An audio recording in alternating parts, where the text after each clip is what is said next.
Hello, क्या हाल है partner? ठीक बा नु? बोलो।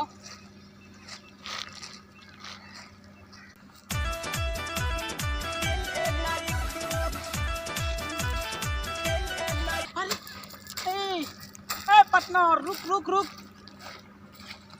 ए पार्टनर हो, हमको कहीं चल ना। तू कहाँ जीबे? तोरा संगे संगे जाएम। तू बुर्बक आदमी कहाँ जीबे हमरा साथे? हम जात नहीं अरे बोल। यार तो तनी सुते चल जाम त का होई छै यार। अच्छा, ई क्या ओढ़ले पड़े है? ई एथी ओले बानी कौन चीज है? कोरोना से बचेला। है जाजिम से कोरोना ना है। ऐसे कोरोना कहाँ से आई? सब बंदी बाटे है इनो। माने कोरोना की वजह से सबके मुंह में फिलावता, मास्क लगावता। तू जाजिम ओढ़ले ओढ़ते तो कोरोना ना एकरे है। के पार्टनर हेंगा ओढ़ लिया त कोरोना आई। हम हेंगा ओढ़ले हेंगा ओढ़ले। सही में बुर्बक आदमी बुर्बकी रह जाए जिंदगी में। बुर्बक बानी सबके माने मास्क लगावता कि जाजिम ओढ़ के घूमता। वो है गर्मी के दिन में। हां, पूरा देह घारे बटे नु। हाँ। कोरोना आई घुस जाई। ऐसा ना घुसी ना कहां से तेरे पैठ नहीं हवे। का हो? एगो बात पूछे के बेर फोन में रह ले। भाई चाची हां ये पार्टनर हाँ पार्टनर, आ कादुन मोदी जी पैसा डालता रन कारी। रस के गलत हो। हम तो 4 बारी सुना नहीं हवे। तोरा खाता में पैसा आयल बा? हो हां हो 2000 आल।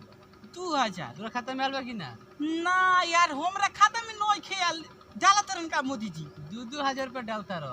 हां हो त हमरा खाता में नहीं खेल। नहीं खेल? ना अरे यार बाबूजी से तू अपना फुर्गा पूछ, आयल 2000 रुपया। बे साला झूठो के सही बोलता के बात हो। बैग ना आयल होई हम जानते। अरे यार ले मोबाइल फोन, उनके पूछ से आल बा कि ना।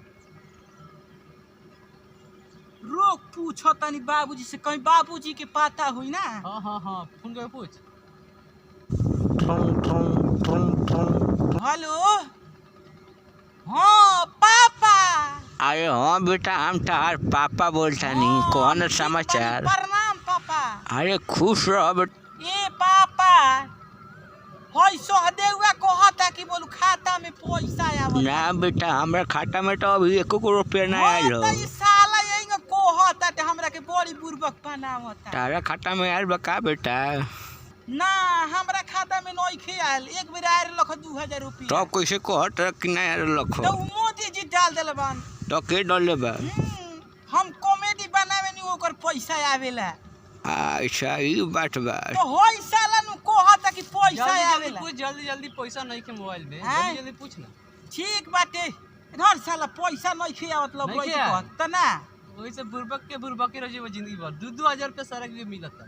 तोरा खाता में ना आयल अभी 2000? ना हमरा खाता में नहीं खियाए। ओइसन बात करते रहे यार। अरे यार हाँ बोल। कथी कथी देता रन मोदी जी? मोदी जी सब कुछ देता रहन, पैसा देता रहन, खाए पिएला सब कुछ, यानी सब कुछ देता सब कुछ रन। देता रहन। तो हमर हई चप्पल टूट गल बाटी। अरे यार कब से टूटल बा तोहर? होई हाँ चप्पल कब से टूटल बा? अरे यार 1 महीना हो गल। 1 महीना हो गए। मोदी जी लगे फोन कर ना। वो चप्पल खरीदेला? हाँ लगाओ ना चप्पल एगो भेज दिहन। उ तो तोहर मजबूरी समझ के अभी रुपया डालिन तोरा अकाउंट लगाओ लगाओ लगाओ लगाओ ना। हम मोदी जी से कहता नहीं कि हमर चप्पल टूट गल। हेलो मोदी जी, नमस्कार नमस्कार।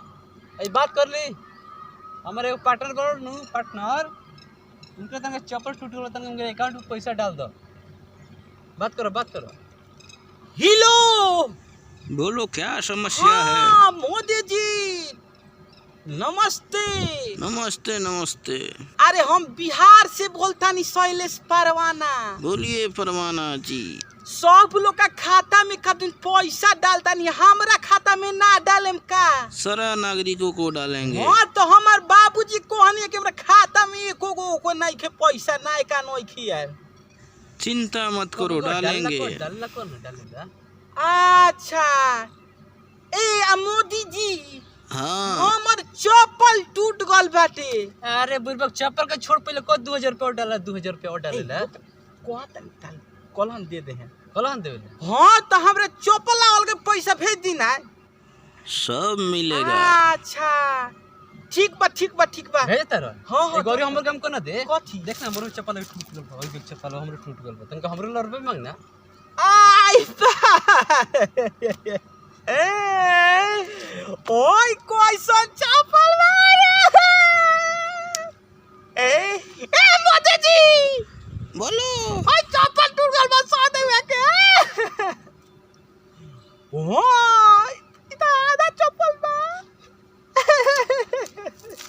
हंसत रे तू साले तू नहीं ना हमरा के कहत ला बुरबा पता हम तो नीमन बा ओए साला देख ना रे मोते साला सब इज्जत खा जाई यही ला कोनी है सब बतावेला है ए मोते खाली कोनी है तनके को हमरे तनके रुपए मिली तो हम चप्पल खरीद लेती बढ़िया ए दर दर काट ना तो मोदी जी खिसिया दे तो पैसो ना डली हम खिसिया जी तो ना मोदी जी ना खिसिया चल चल घरे चल चल दर चल चल चल चल चल अभी हमर भैंसी नादे पर होई चल चल चल